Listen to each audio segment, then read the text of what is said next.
अध्याय 13। जब वो मंदिर से निकल रहा था तो उसके चेलों में से एक ने उससे कहा, हे गुरु, देख कैसे विशाल पत्थर और कैसे भव्य भवन है। यीशु ने उससे कहा, क्या तुम ये बड़े बड़े भवन देखते हो? यहां पत्थर पर पत्थर भी बचा न रहेगा जो ढाया ना जाएगा। जब वो जैतून के पहाड़ पर मंदिर के सामने बैठा था तो पतरस और याकूब और यूहन्ना और अंद्रयास ने अलग जाकर उससे पूछा, हमें बता कि ये बातें कब होंगी और जब ये सब बातें पूरी होने पर होंगी उस समय का क्या चिन्ह होगा? यीशु उनसे कहने लगा, चौकस रहो कि कोई तुम्हें ना भरमाए। बहुतेरे मेरे नाम से आकर कहेंगे, मैं वही हूं, और बहुतों को भरमाएंगे। जब तुम लड़ाइयां और लड़ाइयों की चर्चा सुनो तो न घबराना, क्योंकि इनका होना अवश्य है, परंतु उस समय अंत ना होगा। क्योंकि जाति पर जाति और राज्य पर राज्य चढ़ाई करेगा। हर कहीं भूकंप होंगे और अकाल पड़ेंगे। ये तो पीड़ाओं का आरंभ ही होगा। परंतु तुम अपने विषय में चौकस रहो, क्योंकि लोग तुम्हें महासभाओं में सौंपेंगे और तुम पंचायतों में पीटे जाओगे और मेरे कारण हाकिमों और राजाओं के आगे खड़े किए जाओगे ताकि उनके लिए गवाही हो।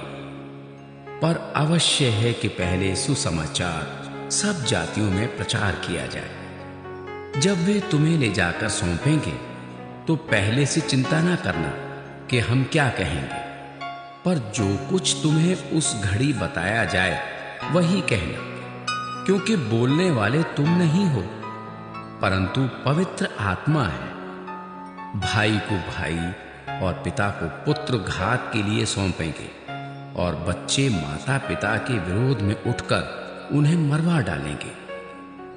और मेरे नाम के कारण सब लोग तुमसे बैर करेंगे, पर जो अंत तक धीरज धरे रहेगा उसी का उद्धार होगा।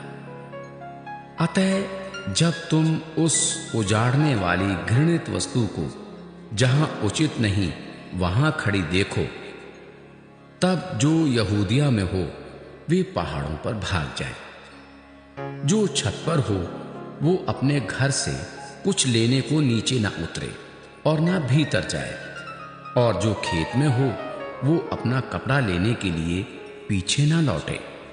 उन दिनों में जो गर्भवती और दूध पिलाती होंगी उनके लिए हाय हाय, और प्रार्थना किया करो कि ये जाड़े में ना हो, क्योंकि वे दिन ऐसे क्लेश के होंगे कि सृष्टि के आरंभ से जो परमेश्वर ने सृजी है अब तक ना तो हुए और ना फिर कभी होंगे।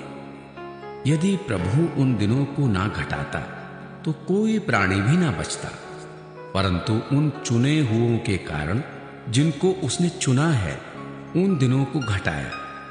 उस समय यदि कोई तुमसे कहे, देखो मसीह यहां है या देखो वहां है, तो प्रतीति ना करना, क्योंकि झूठे मसीह और झूठे भविष्यद्वक्ता उठ खड़े होंगे और चिन्ह और अद्भुत काम दिखाएंगे कि यदि हो सके तो चुने हुओं को भी भरमा दें।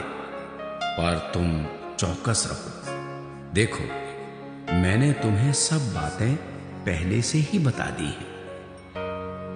उन दिनों में उस कलेश के बाद सूरज अंधेरा हो जाएगा और चांद प्रकाश न देगा और आकाश से तारागण गिरने लगेंगे और आकाश की शक्तियां हिलाई जाएंगी। तब लोग मनुष्य के पुत्र को बड़ी सामर्थ्य और महिमा के साथ बादलों में आते देखेंगे। उस समय वो अपने दूतों को भेजकर पृथ्वी के इस छोर से आकाश के उस छोर तक चारों दिशाओं से अपने चुने हुए लोगों को इकट्ठा करेगा। अंजीर के पेड़ से ये दृष्टांत सीखो। जब उसकी डाली कोमल हो जाती और पत्ते निकलने लगते हैं तो तुम जान लेते हो कि ग्रीष्म काल निकट है।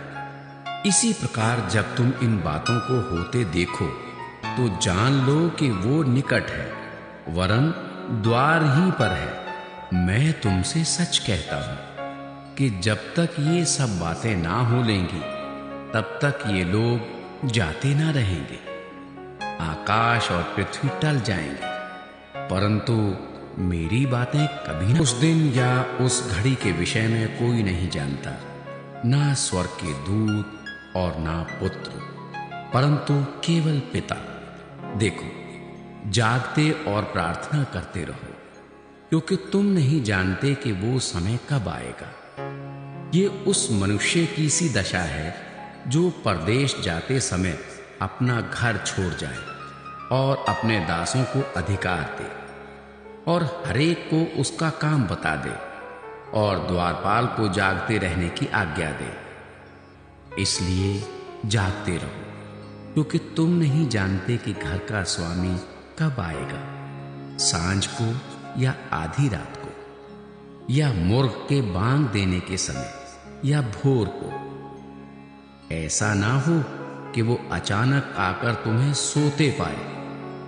और जो मैं तुमसे कहता हूं वही सबसे कहता हूं, जागते रहो।